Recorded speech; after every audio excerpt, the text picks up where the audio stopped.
if you were a friend of somebody who used the app, you would have no idea that I've just pulled all of your data. A Facebook fiasco, broken trust as the social media giant is in deep water for failing to protect the privacy of its users. Facebook allegedly allowed Cambridge Analytica to gather private information and sold it to make a profit. But corporate sneakiness doesn't stop there. Canada's largest grocery chains are in the crosshairs of an angry public for allegedly cheating people over the price of a loaf of bread. Big Pharma, wow, it's seen its share of ethical breaches. We hear from one family's nightmare over a drug that killed. Today on Context, when companies lie and cheat, Canadians are fed up. I'm Lorna Duick. I'm Sheldon Neal. And I'm Molly Thomas. And this is Context. I think it's eroded the trust significantly because everybody every week goes and buys bread. And people understand that the poorer you are, the more of your calories come from bread.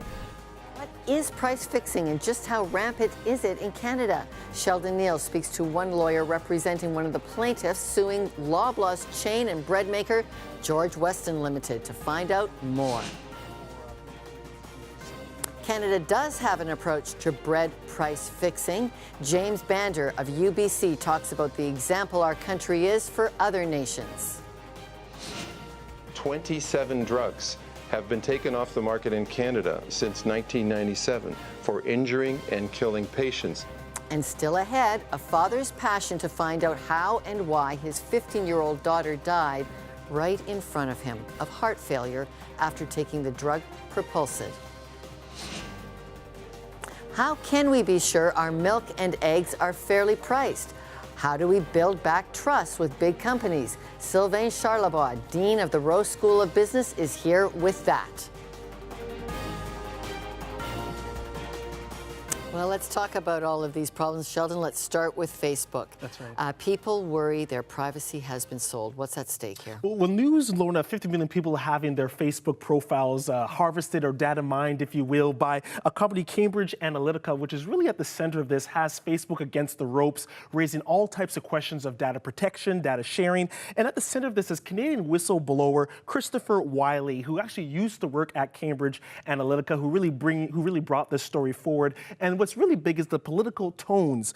New York Times and the Observer of London say U.S. President Donald Trump's 2016 campaign hired Cambridge Analytica to, how should I say, cook the books, bring together targeted ads based on Facebook information, which would have algorithms, personality definitions, things that would really allow to make a targeted ad hit you right in the sweet spot. Now, of course, Cambridge Analytica has denied all claims and ties to the Trump campaign, as well as the Trump's corner has said, listen, we have nothing to do with Cambridge Analytica. And of course, a Brexit referendum is also one of the major targeted world events that they're saying, listen, Cambridge Analytica had a role in. Let's quickly talk about Facebook and what has really come out of all this. Their shares have fallen really the lowest, steepest since 2015. Now, Facebook has turned to Cambridge Analytica and has suspended their dealings with them, keeping them at bay. But more so is this. They have hired a digital forensics firm to conduct what they're calling a comprehensive audit of Cambridge Analytica to determine if this data collected by Facebook still is in existence or if it has been actually destroyed. And finally, Canada's privacy watchdog has jumped into this, Daniel Terrien. He actually put out a statement. If we can throw that board up and I'll read that for you. He read, our office will be reaching out to Facebook to seek information regarding whether Canadians' personal information was affected by the issue raised in those reports. That will help us determine possible next steps. And then finally, there's a lot of he said, she said, a lot of positioning. At the end of the day, it's really personal data that was not given consent has been taken. Okay. And now, what will we do? We'll see what happens going forward. All right. Okay, Molly, let's move to the alleged bread cartels. Nothing proven in court, but what are we looking at here? So this is an ongoing criminal investigation. So if and only if the Bureau finds sufficient evidence of any offence, the Commissioner may refer the case to the Prosecutor of Canada. Now, this extensive investigation has involved everything from raids to searches. People in the public have probably heard about these court documents being filed, but these are court documents that were filed specifically to execute search warrants. So that's the stage that this is at. We know that those documents are public now. In those documents, the Competition Bureau alleges that bread cartels, all the way from suppliers to the retailers, have been a part of this great big plan. Okay, let's look into what the companies are saying, because we haven't had any success getting Loblaws or any of these big brands to speak about this. Here are the people who, we've got a board here of the organizations which these companies are alleged to have been part of this bread pricing fixing. Molly, what are they saying? So we are hearing from Loblaws is saying nothing. They say that their $25 gift card that they put out to the public is kind of their hope that they can regain trust. Did not want to come on Context. They did not want to come on Context. We're reading from other national reports that the CEO of Sobeys was quite upset over these allegations. His Empire Company business saying, at one time that they might actually push a lawsuit backwards towards Weston, who, is apparently the first person to break this. Both Sobeys and Metro have been very strong on making whoever that whistleblower was, not just the company, but the person public. That mystery person public. Walmart has kept quiet for the most part. Really, Lauren, a lot is on the line here. Fines for price fixing are up to 14 years in jail, $25 million in fines. So this could be very huge. Again, still only in the investigation phase. Okay, we have hashtag this discussion breaking bread. And Sheldon, I'm wondering if one reason why this hits us so much, because this is like just $1.50 over a price of bread over 10 years, but it's hitting us because there's actually a spiritual trigger for us in bread. That's exactly right. In the book of John, Jesus is teaching a group of people, and he says, I am the bread of life. Him that, continues to have a relationship with me will never hunger. And what that really means, what I feel the spiritual trigger is, bread is systemically something that is viewed as something that sustains, something that comforts, something that you cannot go a day without needing in your life. It's something that should be trusted. And Jesus is saying, I'm that trust, I'm that bread. So whether someone's of faith or not, when they see that bread has been fixed, I think intrinsically, maybe even subconsciously, they feel that source that should sustain, that source that I need to survive for me, my family, those I care about, has been rocked. That sense of trust is no longer. The tables have been turned. And I think that's what we're really seeing here, spiritually speaking. Fascinating, Sheldon. Thank you. You've also interviewed a lawyer representing one of the plaintiffs in this case on bread fixing. Take a listen to what Sheldon's found here. What is price fixing? Price fixing is a conspiracy where people who are supposed to be competing with each other get together and say, we're going to fix this price, we're going to increase it together. That way, you avoid the problem of one person increasing it and then market share going to a competitor. So it comes up and the consumer has nowhere to go to get a cheaper product. And you say this idea of price fixing is not a new phenomenon in this country. No, it's gone on. There's been numerous cases of it, numerous cases here and in the United States. And it's quite a prevalent problem. And for people who are trying to get their mind, they're hearing the outrage, how rampant is the idea of price fixing in this country? It's hard to say because it's a conspiracy in every case and people try to hide it. But every year there are a number of cases that come to the fore, usually not as large as this case, but there's been a number of cases in automobile part price fixing, for example, and dozens of cases like that. What do you think this case has done, the scandal, this theory of price fixing, to consumers in big box stores, that level of trust? I think it's eroded the trust significantly because everybody every week goes and buys bread. And people understand that the poorer you are, the more of your calories come from bread. So people are angry about it because they feel like for the last 14 years or 18 years that they've been taken advantage of. And you've said to me before, even before we did this interview, that there's something you really want to make sure that was really highlighted in this case. Can you unpack that a little bit more for us? Yeah, what people need to understand is how large this issue is. Over the 14 years that Loblaws and Westons admitted to, the market was $25 billion for packaged bread. So the economic impact from the improper price fixing is probably in the range of about $2.5 billion over that period. So it's a significant problem, although it's only, a matter of cents per loaf. It adds up pretty quickly. And finally, give us a sense, as you're representing one of the plaintiffs suing Loblaws, give us a sense of the outrage and what they're feeling and what's really pushing them through the process and some of the pushback they're getting from such a large company. Well, first of all, these companies have all gone out, Loblaws and included, and hired the largest law firms they can to defend themselves. From the plaintiff's side, my name was on the website, the Loblaws website, so as a result, I fielded personally about 100 calls from people, and they're angry because they feel they've been taken advantage of and they want this matter dealt with. Are they hopeful? They're hopeful, cautiously optimistic, I think I'd put it. Thanks for your time. Thank you. While no criminal allegations have been proven in court, Canadians are outraged over the alleged bread price fixing scandal.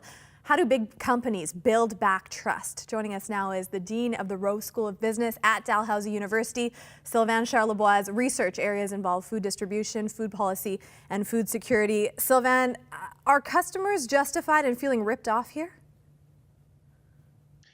Well, it seems that they feel that they've been betrayed. We actually are publishing a study which suggests that consumer trust has gone down towards Loblaw.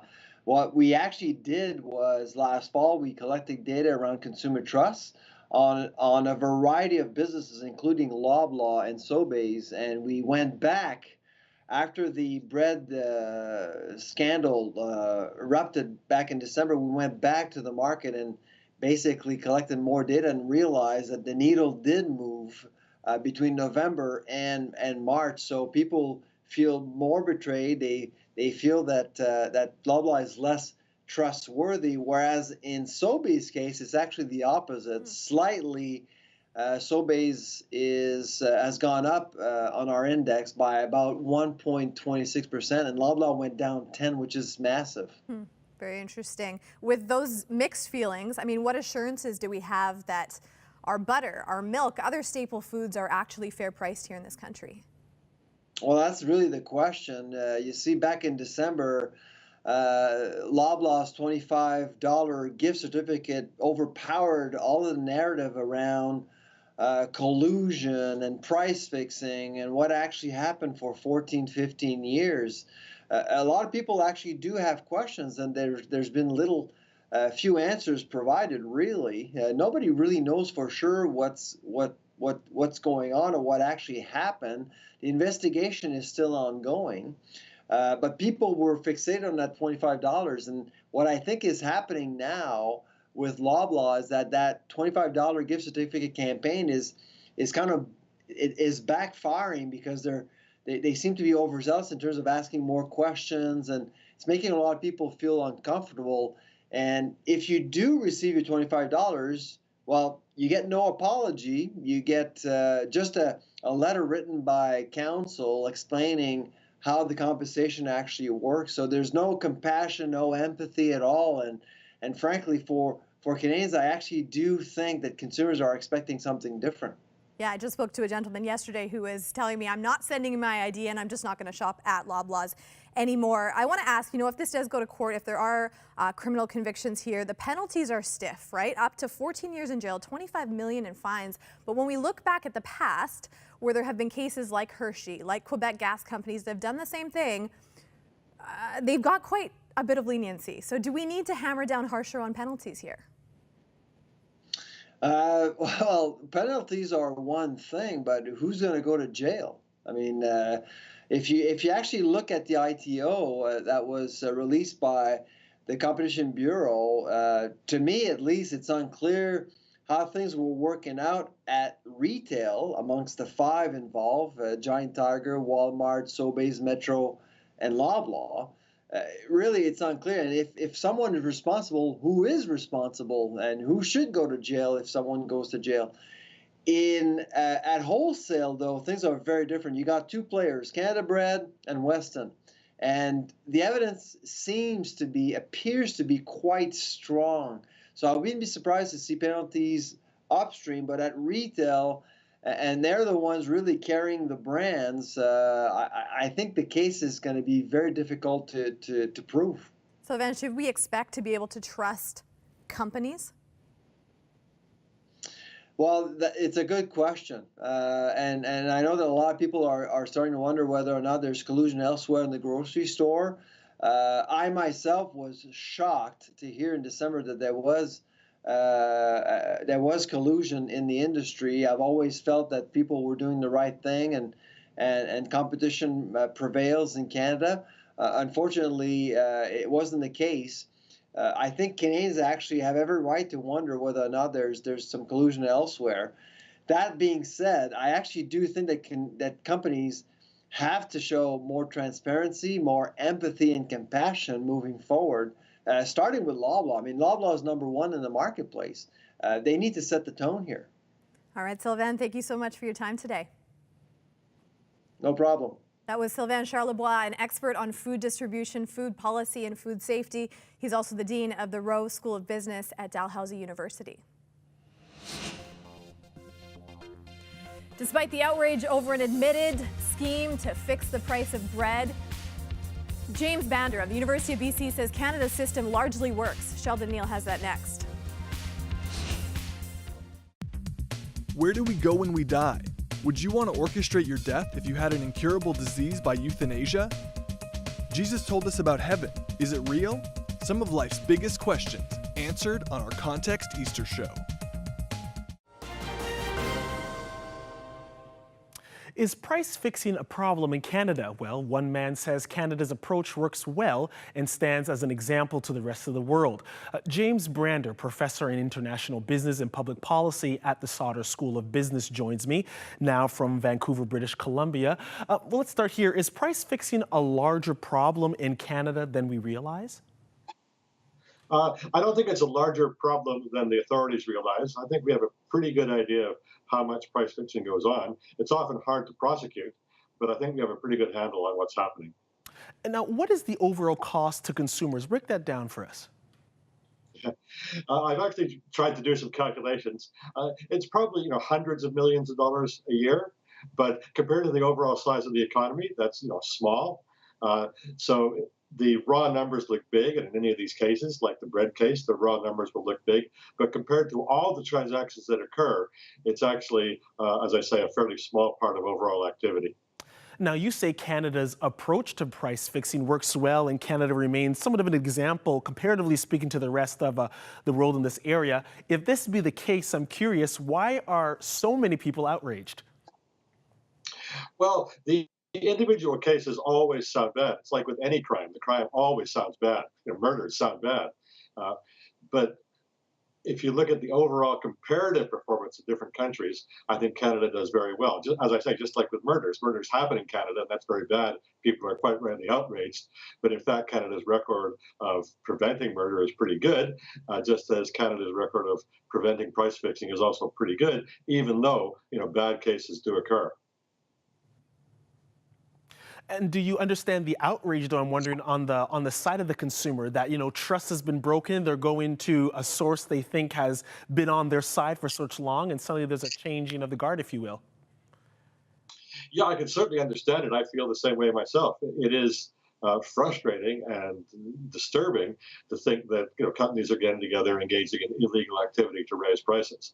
So the outrage doesn't surprise me. But as I said, as with any criminal activity, the important thing is to keep it as low as possible. It's unrealistic to think that you're going to stop it entirely.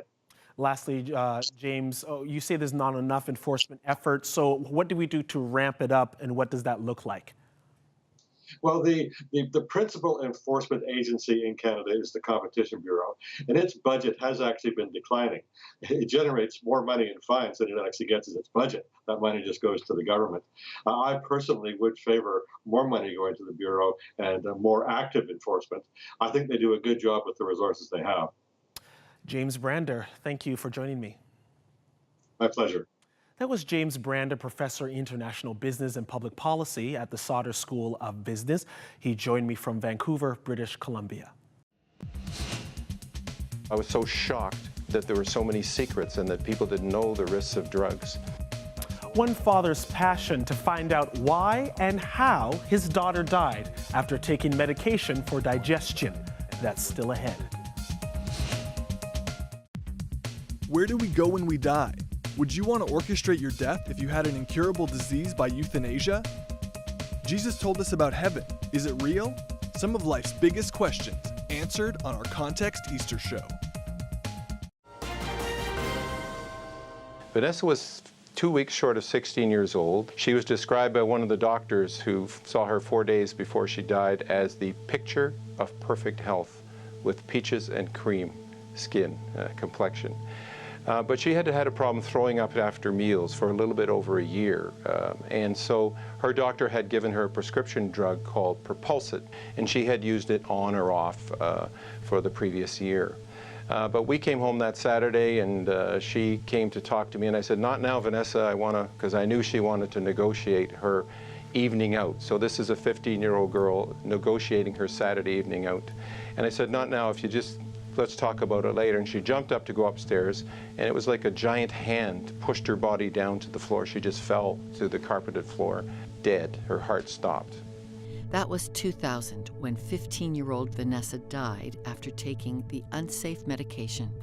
Motivated by the indescribable pain of losing a child, Terence Young went on to become a member of Parliament and worked tirelessly to make changes and eventually introduce the Protecting Canadians from Unsafe Drugs Act, known also as Vanessa's Law. And so I was so shocked that there were so many secrets and that people didn't know the risks of drugs. I swore an oath. I swore an oath to myself that I would find out exactly how she died and why she died, and I would work to make sure it didn't happen in other families. When Terence realized the amount of drugs on the market that were unsafe for Canadians, he became aware of the extent of the problem and went into action. In fact, 27 drugs have been taken off the market in Canada since 1997 for injuring and killing patients, and Propulsit was just one of them. Terence Young also wrote a book, Death by Prescription, in honor of his daughter's life, and is still an advocate for changes in pharmaceutical policies in Canada. Terence, thank you for being with us. We have never forgotten your story here at Context, so it seemed to fit on this episode of Why Companies Cheat. But first this, 18 years ago yesterday, Vanessa passed away. Yes. Thank you for giving us Vanessa's Law to make other families safer. What's changed as a result in Canadian drug practice? Well, I'm sorry to tell you, Lorna, nothing has changed since Vanessa's Law was signed by the Governor General in November 2014, because the government is not enforcing it, and Health Canada are not enforcing it. And it's been one thing after another. They've been consulting for 3.5 years, and prior to that, and they still don't have regulations to empower the bill. In fact, they've issued draft regulations which take powers out of the bill as written. Why? Why do companies cheat? Now, why can government not enforce the cheating? The drug company lobbyists are all over Parliament Hill like ants. They're in to see MPs and ministers, the Minister of Health, the Prime Minister's office, and they have their messages, and their messages are about jobs and the economy and how hard they are to work hard to keep drugs safe, et cetera. And they do everything they can to make sure they keep their drugs on the market as long as possible, and that they protect their confidential business information. So confidential business information to them is safety information to us. For example, when you do a clinical trial on a drug, phase 3, just before it goes on the market, you might have 1,000 patients. Well, some of those patients will drop out during the clinical trial because they feel terrible on the drug. That means in many cases they're suffering severe adverse reactions. That could be a deadly condition they're getting from the drug, the reaction. So the drug companies, they don't want that information published, how many people dropped out of the trial, because they call that confidential business information. They don't want their competitors to know that. But that information is the most important information for the people at, Health Canada, and for patients and doctors to know if that drug is harming patients. So that's what they're fighting to keep secret from the people of Canada, and Health Canada has been talking about it for 3.5 years, and it doesn't appear they're prepared to release that information. That's just one of the issues that we're still fighting. You've been fighting for 18 years. You began this the day after Vanessa died. Yep. What has fueled your persistence for a safer, more honest policy with our drugs? Well, I do it in Vanessa's name, and I made an oath to myself that I would pursue this. If I had any idea how long it would take, I probably would have done it anyway, but I've been shocked at how long it's taken. So it's been 18 years now, and I'm actually in a position, I was out of politics, and I'm in a position now where I'm 90% sure I'm going back into politics to run for Parliament in Oakville, to go back and make sure they enforce this bill, which is what they should be doing. At the end of the day, you've had many, many nights where you've had to deal with your grief in an unjust system as well. What inner strength do you have for this? My faith. It's always been about my faith.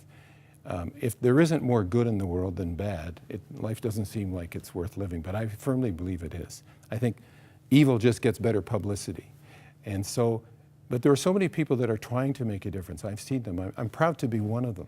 And I still get phone calls today from people. I got one just yesterday, a gentleman from Regina, whose wife suffered from a group of drugs called, the brand name is Fosamax. Biophosphates, I think they're called, and they cause broken femurs. If you take them for 4 or 5 years, they just break your legs. This is unbelievable. They cause rotting of the jaw. And I got a call from a gentleman in January. His 23-year-old son died from taking too much Tylenol. Now, there are warnings on the Tylenol bottles, and the warning says, don't take more than, I think it's 8 of these or 16 of these within 24 hours. But there's no consequences listed on the bottle. What can happen? You could destroy your liver and you die, which is what happened to his 23-year-old son just in December. So what is in your faith that says keep persisting for people as such an advocate?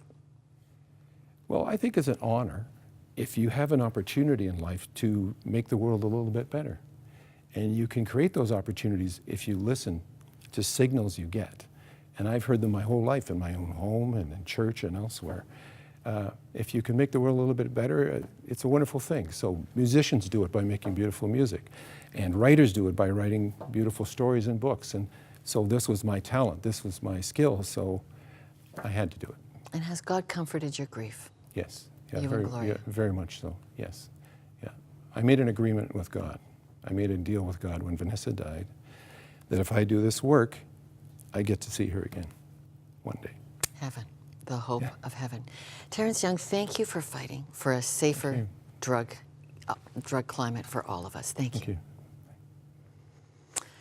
Well, a long time ago, a famous person downloaded data from the cloud and put it on his tablet. That was Moses with the 10 Commandments, rules given by God for a society that should not cheat, lie, steal, or disregard God. God loves people, and God's character is to protect them. And that's why cheating makes us mad. It's why forgiveness is part of the wisdom to survive a less than perfect ideal, and why persistence is part of making God's world good. Today we had a reality check on not giving up on those ideals.